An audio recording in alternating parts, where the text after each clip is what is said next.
Okay, let's dive right into this.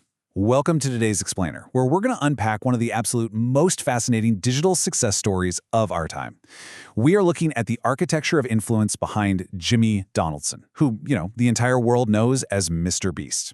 Now, when we see his massive, totally record-breaking content today, it's incredibly easy to just get caught up in the spectacle of it all, right? But what we're going to do today is look at the meticulously crafted, data-driven strategy that actually built his digital blueprint. Because this blueprint, it's essentially become the absolute gold standard for digital creators everywhere. First things first, we have got to shatter a massive myth. You know the one. The popular misconception is that his success was virtually this overnight explosion, completely fueled by just throwing millions of dollars around for instant fame. People genuinely think he somehow just bought his way to the top of the algorithm. But the true origin story is, well, it's a lot quieter and, honestly, a whole lot tougher. We're talking about a teenager sitting alone in his bedroom, broadcasting to literally nobody, getting 0 views for years. And that brings us to the ultimate question, doesn't it? So how did he actually do it? I mean, how do you bridge that massive, seemingly impossible gap between a teenager talking to an empty room and becoming the singular biggest channel on the entire planet? Look, it wasn't a lottery ticket. It definitely wasn't dumb luck. It was a rigorous, almost obsessive system. Let's move to and see how this builds, because instead of just throwing in the towel when no one was watching, he went to work. He became a relentless, absolutely obsessive student of the algorithm. He didn't just casually upload a video, cross his fingers, and hope for the best let's face it, like most people do when they start out. No, he completely immersed himself in understanding the underlying mechanics of exactly how the platform surfaced content to viewers. Thousands. And we aren't talking about taking a quick weekend crash course here or skimming a couple of marketing blogs. He dedicated literally thousands of hours to studying the platform. Think about that for a second. While most kids his age were out at parties or playing video games or just having a normal relaxed weekend, he was totally obsessed. He basically sacrificed a normal teenage life to deeply, intensely observe what works and what completely flatlines. He was out there analyzing thumbnail saturation and retention graphs when most of us were, just trying to figure out high school drama. Now, what's really interesting about this approach is exactly what he was hunting for during all those late-night deep dives. He broke down viewer behavior to an absolute science. I mean, he wanted to know the exact psychological triggers. Why did people click on certain thumbnails over others? And then, once they were actually in the video, what compelled them to stay?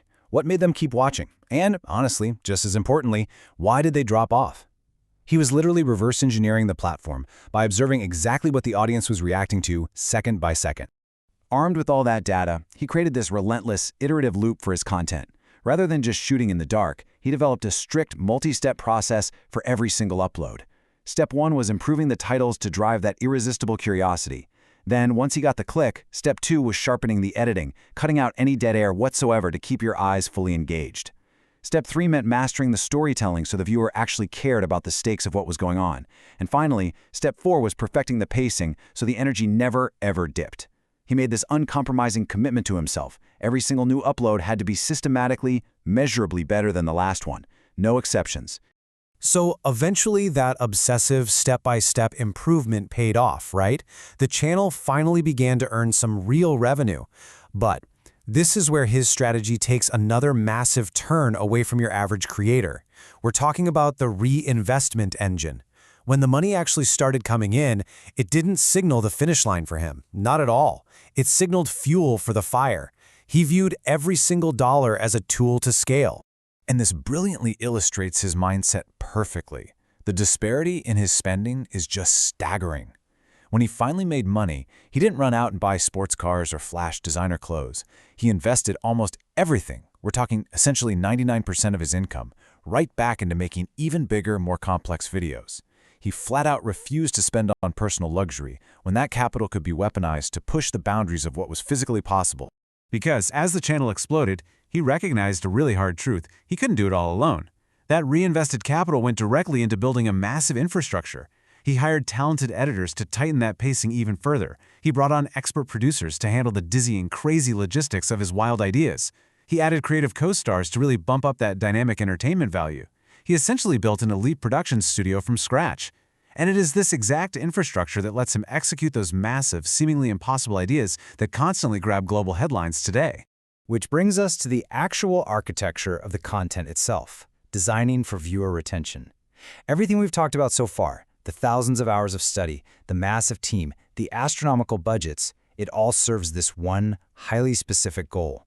His videos are explicitly engineered to capture and command your attention from the very first frame. It is, quite frankly, a masterclass in psychological design. He developed this perfect video formula. Right at exactly 0 seconds, you have to grab immediate attention. Why? Because at that very moment, the viewer's finger is hovering right over the back button. The hook has to be absolutely undeniable. By 5 minutes in, the pacing and storytelling must be working flawlessly to prevent that dreaded mid-video drop-off. And by the 10-minute mark, the finale has to hit with such magnitude that it leaves them completely entertained, satisfied, and instantly ready to click on the next video. It's a meticulously structured psychological ride. When we step back and look at this entire obsessive process, it forms what we can call the consistency blueprint. This fundamentally debunks any of those lingering thoughts that his rise was due to sheer luck, or some favorable algorithm glitch, or some overnight miracle. It wasn't magic. It was an industrial-scale operation of trial, error, and refinement. His journey basically rests on 4 core pillars. It was built on years of learning the hard way when absolutely nobody was watching. It required relentless experimenting with what worked and ruthlessly discarding what didn't. It meant taking massive, calculated risks with that wild reinvestment strategy. But above all else, the defining factor was grit. Despite years of broadcasting to 0 views, despite the massive hurdles of scaling a production company from a bedroom, he never gave up. The emotional resilience here was just as critical as the data. So the crucial point is this: audience first. Above the money, above the fame, way above all the viral spectacles, prioritizing the viewer was his ultimate growth hack. Every optimized thumbnail, every brutal editing cut, every single reinvested dollar was done for one reason and one reason only: to give the audience a better, more thrilling experience than they had on the last video. As we wrap up this explainer, I want to leave you with this really powerful summary from our source material. His journey proves that consistency, hard work, and always putting the audience first can turn a small YouTube channel into one of the biggest in the world. Look, he didn't find some secret cheat code. He just outworked and outstudied absolutely everyone else. So the question you've got to ask yourself about your own goals is this: are you truly obsessed with improving your craft for your audience, or are you just waiting around for your overnight miracle?